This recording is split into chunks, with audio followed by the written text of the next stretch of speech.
Hey guys, welcome back to SG Car Mart Reviews. Now earlier this year, Singapore and LTA has announced that they will revise the Cat A bandings to include more EVs into the Cat A COE category. To make it more accessible to Singaporeans and of course pushing forward this electrifying agenda that Singapore has to make it a more eco-friendly place. And one of the newest additions to this Cat A COE category cars is this. This is the all-new Opel Mokka E, and if you're wondering why it looks so similar or looks so familiar, that's because Desmond has already reviewed the petrol variant of this car. Now what's so different about this EV? Well, let's find out. Ooh, that sugar sweet, you got what I need. Sipping on the potion, all that good emotion, just my kind of heat. Keep it on repeat, tested by the motion, loving this devotion.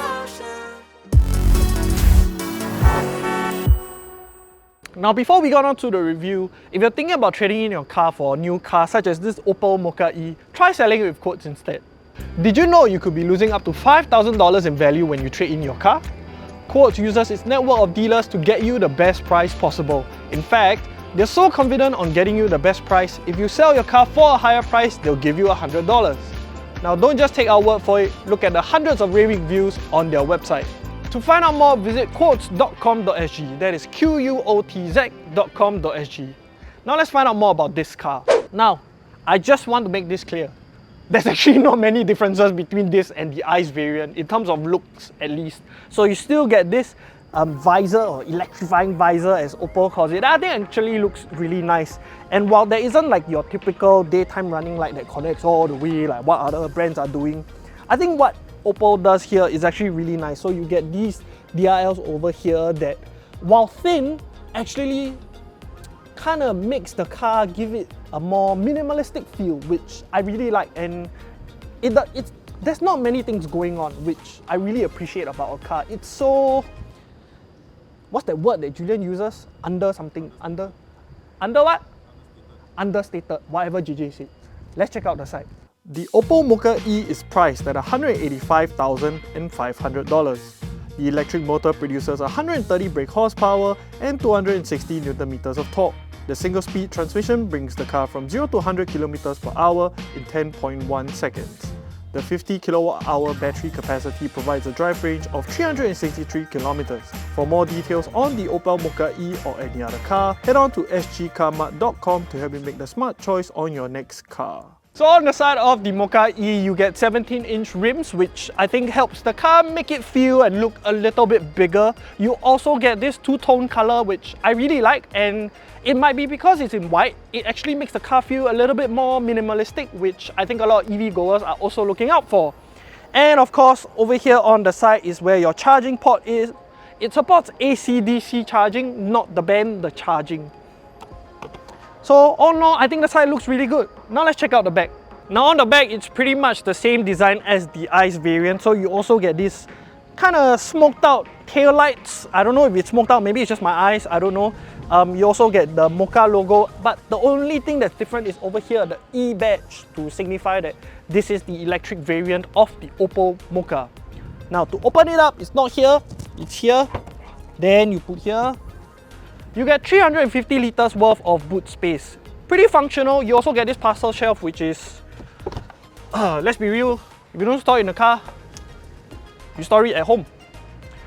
It obviously fails the anti-trolley length test, and the luggage test also fails, but if you play Tetris enough, you could probably comfortably fit all of this in the car. And if you need more space, you can knock down the rear seats from the back so you don't have to go all the way there.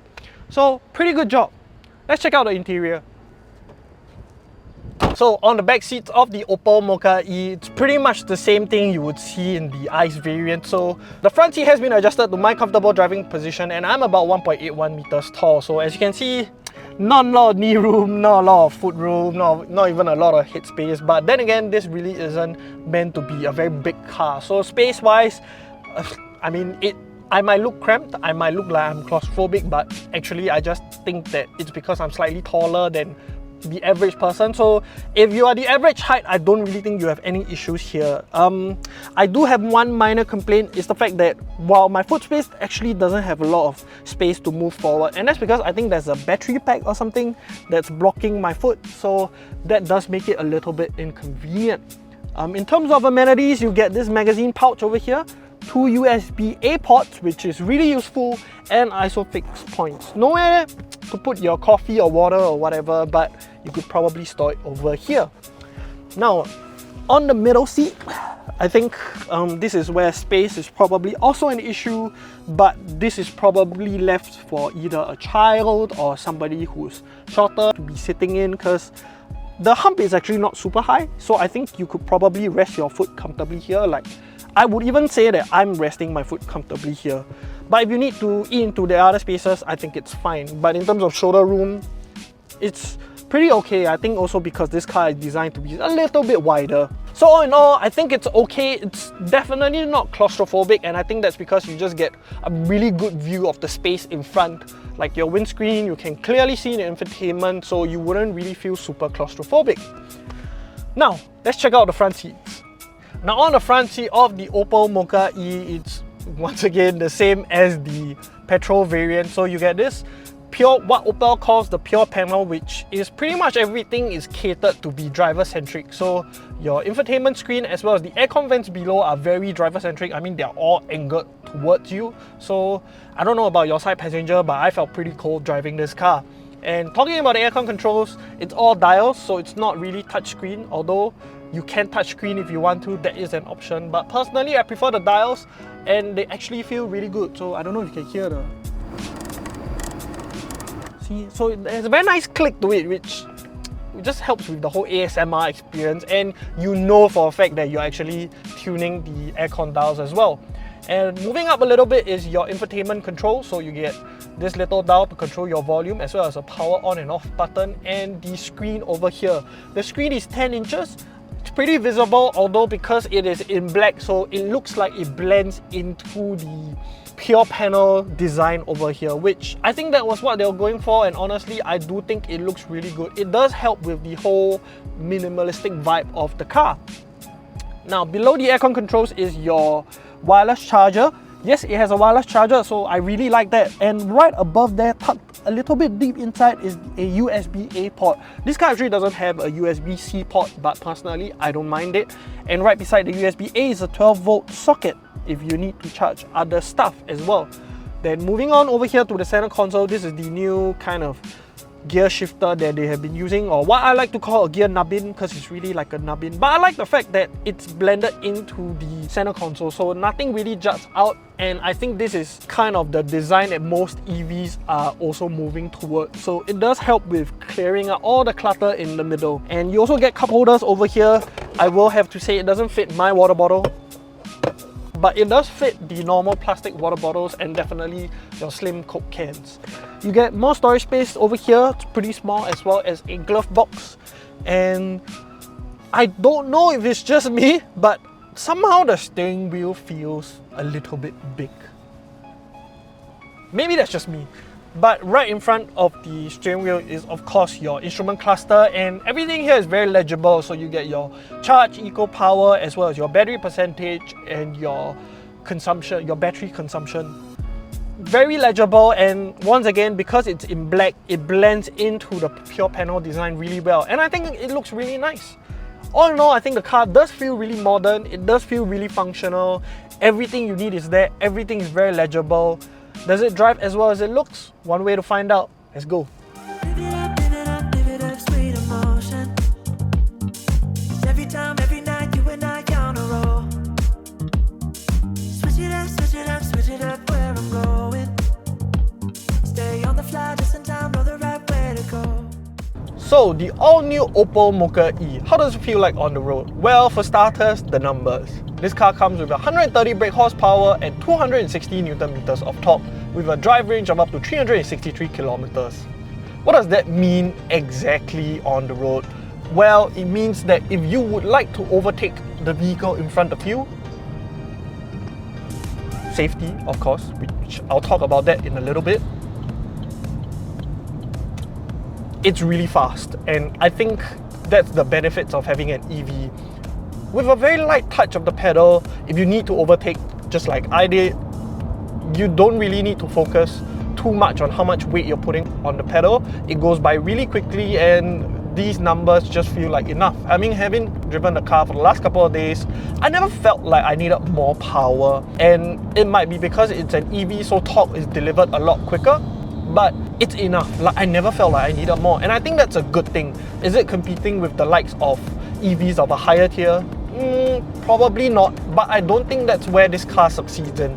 I don't think this car was built to compete with cars that have, I don't know, 1,000 kilometers of range. I think this car does exactly what it needs to be, which is a entry-level EV that helps bridge the gap between petrol cars and electric cars, so that as a driver you feel a little bit more comfortable driving a car like this, and it feels really nice. So of course, safety assistance features, right? You get blind spot monitoring, which is great.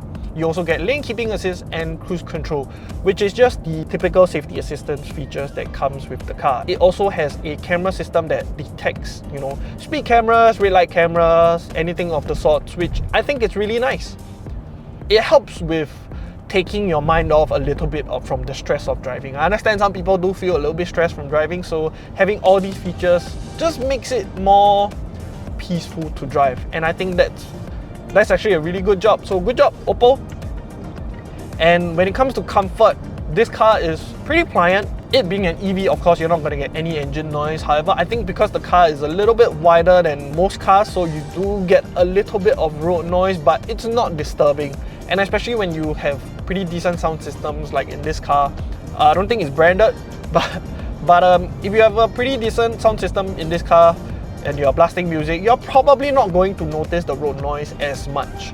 And when it comes to, going through road undulations, it's actually pretty soft. I do like that it's not extremely soft, but it's also not extremely stiff. So, if you're driving on rougher roads, you're not gonna get back pain. Overall, provides a really comfortable ride from point A to point B.